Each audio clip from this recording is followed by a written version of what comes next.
vous avez produit plein de choses parce que vous avez suivi cette série de vidéos attentivement. Vous avez donc produit votre Bible du monde, vos scripts, etc. C'est cool. Vous ne le mettrez pas dans le dossier d'édition.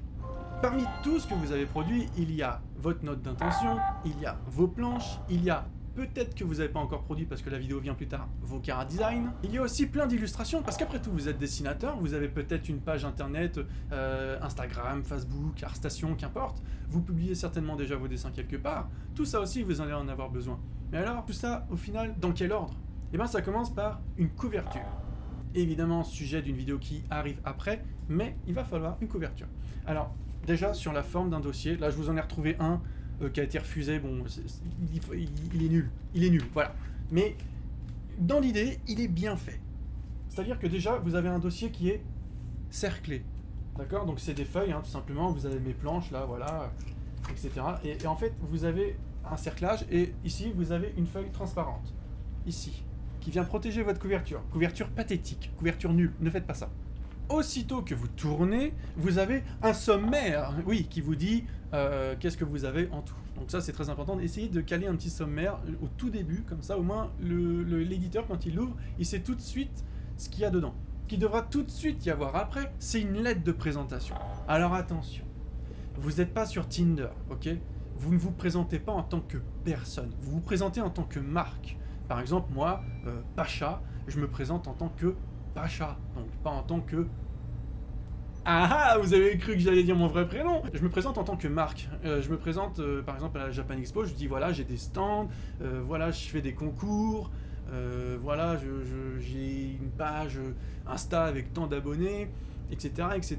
J'interagis avec ma communauté, je suis sur les streams, etc., je suis sur YouTube. Bref, vous dites tout ce que vous avez à dire sur vous en tant que marque. Pour tout le reste, tout ce qui est personnel, est-ce que vous êtes marié, est-ce que vous avez des gosses, non, c'est pas ça une lettre de présentation.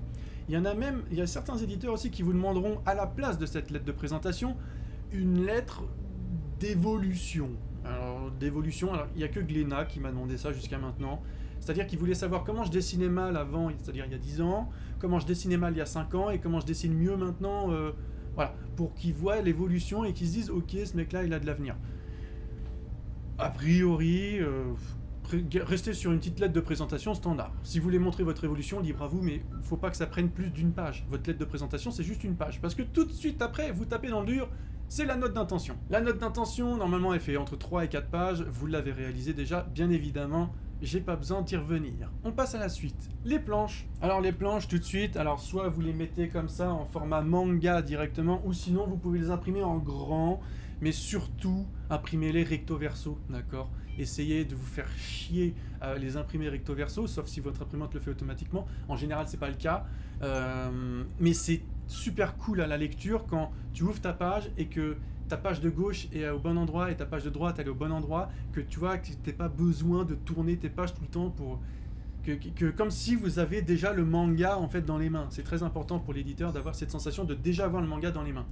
Tout de suite après, vous l'avez réalisé peut-être ou pas du coup, mais vos chara design, c'est-à-dire vos personnages, tête en pied, les visages de vos personnages, dans toutes les formes, dans toutes les positions, dans tous les sens, qu'importe, vos personnages, encore et encore.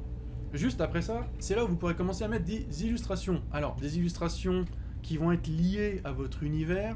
Si vous en manquez un peu, prenez des illustrations genre des fanarts. Mais je vous déconseille quand même les fanarts, puisque après tout, vous êtes là pour raconter votre projet. Donc a priori, les illustrations que vous allez mettre dans votre dossier sont des illustrations en rapport avec votre dossier. Et enfin, tout ceci se termine par une fiche contact, c'est-à-dire que dans la lettre de présentation, peut-être que vous avez mis un mail sur lequel on pourra vous recontacter, mais c'est toujours bien quand l'éditeur arrive à la fin du dossier, il ait un mail professionnel de vous, ou que vous lui rappeliez votre mail, afin qu'il ne vous oublie pas, afin qu'il se dise bien « Ah oui, ce mec-là, ah d'accord, il veut que je le recontacte, quoi, tu vois, il n'a pas envoyé ça pour rien. » Et d'ailleurs, très important, remettez bien quelque part dans votre dossier que si vous envoyez ce dossier, c'est pour vous faire éditer. C'est pas pour le sport, si je peux dire. Non, parce que vraiment, j'ai l'impression que les éditeurs de ce côté-là, vous vous foutez de notre gueule. Hein, vraiment, on vous envoie un dossier d'édition. Si on vous dit pas spécifiquement qu'on attend une réponse, bah on n'en a pas. Hein. Et même quand on dit de façon spécifiquement qu'on en veut une, et ben des fois on n'en a pas quand même. Et enfin, si je peux terminer, parce que oui, finalement c'était pas la fin, un panneau sens interdit. Ah oui, parce que vous êtes en sens manga. Donc en fait, votre dossier là, votre éditeur, il y a de grandes chances qu'il le prenne à l'envers. Donc de l'autre côté, mettez bien un panneau sens interdit. Attention, vous n'êtes pas dans le bon sens. C'est sens de lecture japonaise ou qu'importe, vous mettez un petit panneau. C'est très important. Et là, j'imagine déjà tous les éditeurs qui vont recevoir des dossiers avec des panneaux sens interdit. Mon armée arrive. Voilà, et c'est déjà tout. Fin de la vidéo. À la suivante.